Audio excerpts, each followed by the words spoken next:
Assalamualaikum warahmatullahi wabarakatuh. Kami dari kelompok 8 akan membahas materi mengenai pemanfaatan limbah anorganik barang bekas dari mata kuliah Kimia Lingkungan.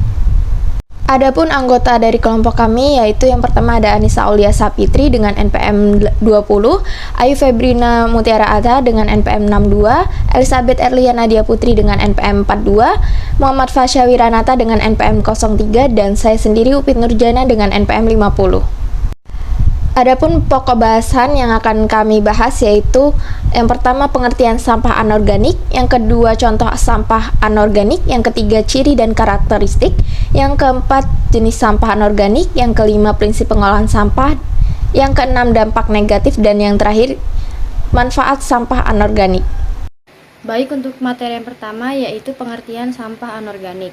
Sampah anorganik adalah sampah dari sumber daya alam tidak terbaharui dan proses industri. Sumber daya tak terbaharui contohnya adalah minyak bumi dan mineral. Sampah anorganik juga dapat didefinisikan sebagai sampah yang dihasilkan dari bahan non-hayati berupa produk sintetik atau hasil proses teknologi pengolahan bahan tambang. Berikutnya adalah contoh sampah anorganik. Contoh sampah anorganik dengan mudah bisa kita temui di kehidupan sehari-hari dan lingkungan sekitar. Misalnya meliputi di lingkungan rumah tangga berupa tas plastik, styrofoam, kaleng kemasan, botol plastik, panci, dan penggorengan yang rusak. Sedangkan sampah non-alami dari kantor antara lain berupa sisa alat tulis yang tidak terpakai, plastik sampul buku, sisa map plastik, dan masih banyak lagi. Berikut ini merupakan kategori sampah non-organik. Yang pertama yaitu sampah plastik. Nah, sampah plastik ini biasanya digunakan untuk mengemas barang. Plastik juga digunakan sebagai bahan baku perabotan rumah tangga. Barang-barang yang berasal dari plastik memiliki beberapa keunggulan seperti tidak mudah berkarat dan tahan lama. Nah, namun barang-barang yang diproduksi dari plastik jika sudah tidak berfungsi, maka akan menjadi sampah plastik. Jenis sampah anorganik ini sulit terurai secara alami atau membutuhkan waktu yang sangat lama. Yang kedua yaitu sampah logam.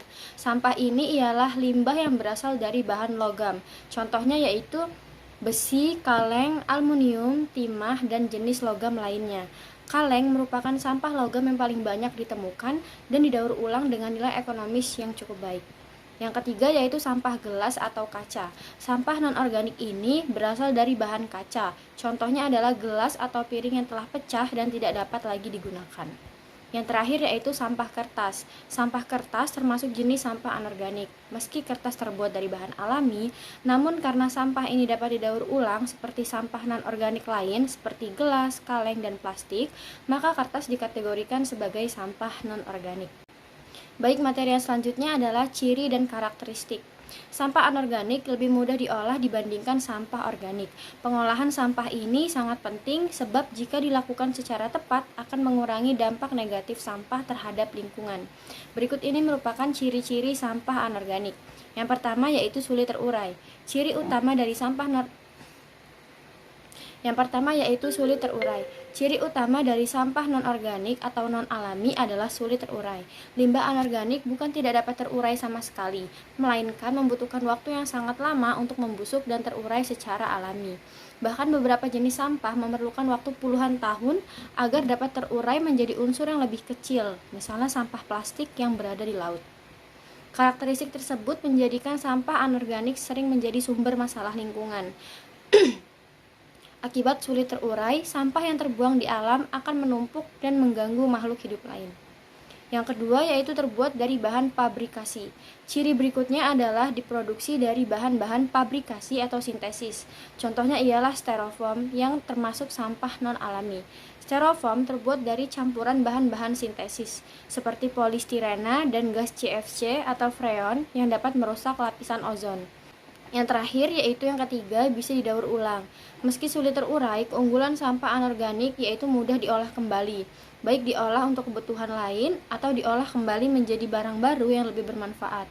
Misalnya botol plastik bisa dimanfaatkan menjadi kerajinan, pot tanaman, dan lainnya. Selain itu, botol plastik yang terkumpul juga bisa diolah menjadi botol plastik baru dengan bentuk dan kemasan yang baru. Selanjutnya yaitu jenis sampah anorganik. Limbah anorganik ini terbagi menjadi dua jenis, yaitu limbah keras anorganik dan limbah lunak, yaitu limbah keras anorganik. Limbah keras anorganik merupakan limbah limbah sehingga tidak mudah untuk dihancurkan oleh alat biasa. Limbah anorganik seperti ini hanya dapat dihancurkan menggunakan teknologi tertentu dengan cara penghancuran, pemanasan, atau pembakaran. Contoh limbah keras anorganik antara lain berupa pelat-pelat yang berasal logam, pecahan keramik, pecahan kaca, bekas kaleng, dan paku yang berkarat. Yang kedua yaitu limbah lunak anorganik. Limbah lunak anorganik kebalikan dari limbah anorganik keras. Limbah anorganik atau lunak dan mudah dibentuk. Contoh dari limbah lunak anorganik yaitu seperti sampah plastik yang bisa berbentuk styrofoam, kantong plastik, bekas sedotan plastik, dan bekas-bekas bungkus kemasan makanan cepat saji. Limbah bekas air sabun cuci, bekas air deterjen, dan limbah industri. Baiklah, yang berikutnya yaitu prinsip pengolahan sampah. Nah, sampah anorganik ini seringkali menimbulkan berbagai masalah karena sulit untuk terurai. Nah, maka dari itu, pengolahan sampah ini sangat diperlukan untuk mengurangi sampah yang akan menimbulkan masalah. Nah, berikut ini merupakan prinsip pengolahan sampah, yaitu yang pertama ada reduce. Nah, reduce ini biasa kita sebut juga yaitu mengurangi, di mana prinsip ini merupakan prinsip pengolahan sampah yang paling sederhana. Nah, di mana cara ini mudah untuk dilakukan, namun terkadang kesadaran masyarakatlah yang akan menjadi kendalanya. Nah, jika masyarakat yang lebih sadar lingkungan, prinsip reduce ini menjadi salah satu yang dapat diandalkan. Nah, beberapa contoh mengurangi sampah anorganik dalam kehidupan sehari-hari seperti yang pertama, tidak menggunakan sedotan untuk minum. Nah, meski terlihat kecil, sampah sedotan ini terbuat dari plastik yang sulit untuk terurai.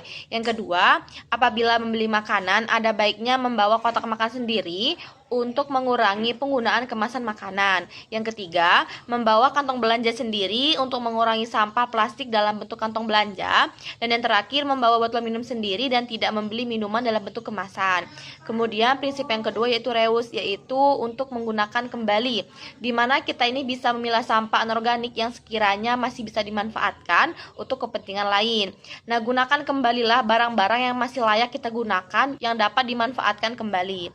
Nah, beberapa contoh penerapan prinsip reuse yaitu yang pertama, mengisi ulang tinta pena yang sudah habis agar bisa digunakan kembali dan tidak menjadi sampah.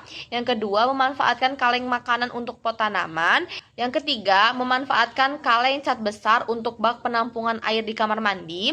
Yang keempat, memanfaatkan botol plastik bekas untuk meletakkan sabun cairan pencuci piring atau deterjen cair. Yang terakhir, memanfaatkan kemasan makanan untuk menyimpan benda-benda kecil atau mainan anak-anak. Nah, kemudian prinsip yang ketiga yaitu recycle atau mendaur ulang, di mana prinsip ini merupakan salah satu prinsip pengolahan sampah anorganik yang akhir-akhir ini banyak dibicarakan, di mana mekanismenya yaitu memanfaatkan sampah yang masih layak digunakan sebagai benda baru yang memiliki nilai jual dan nilai guna yang lebih tinggi. Nah, berikut ini merupakan beberapa contoh penerapan dari prinsip recycle atau daur ulang. Yang pertama, membuat kerajinan dari kain perca. Yang kedua, botol plastik yang digunakan menjadi lampion-lampu yang cantik. Yang ketiga, limbah kaleng yang dapat diubah menjadi kursi duduk untuk keperluan kafe. Yang keempat, ban kendaraan yang tidak terpakai dapat diubah menjadi bahan untuk membuat pot tanaman atau meja yang unik dan kreatif. Kemudian yang kelima, bungkus makanan kemasan yang bisa dijadikan bahan untuk membuat tas, bros, dan keperluan fashion lainnya. Nah, kemudian prinsip yang terakhir adalah replace atau mengganti, di mana ini merupakan prinsip yang bisa dilakukan untuk pengolahan sampah anorganik, di mana sampah-sampah sintesis ini didistribusikan kembali ke pabrik untuk diolah menjadi produk baru. Nah, misalnya sampah botol plastik yang bisa diolah kembali menjadi botol plastik yang baru. Berikutnya yaitu dampak negatif dari limbah anorganik. Semua jenis sampah berdampak negatif terhadap lingkungan dan kehidupan masyarakat. Dampak negatif dari sampah anorganik yaitu menyebabkan masalah kesehatan, menyebabkan masalah lingkungan, dan menjadi penyebab masalah bagi makhluk lain. Kemudian manfaat sampah anorganik yaitu ada sebagai bahan kerajinan tangan, bahan daur ulang, dan dapat digunakan kembali menjadi mainan anak, meningkatkan pendapatan ekonomi masyarakat yang mengolah sampah-sampah anorganik ini. Baiklah, itu tadi penjelasan materi dari kelompok kami mengenai pemanfaatan limbah anorganik barang bekas. Terima kasih. Wassalamualaikum warahmatullahi wabarakatuh.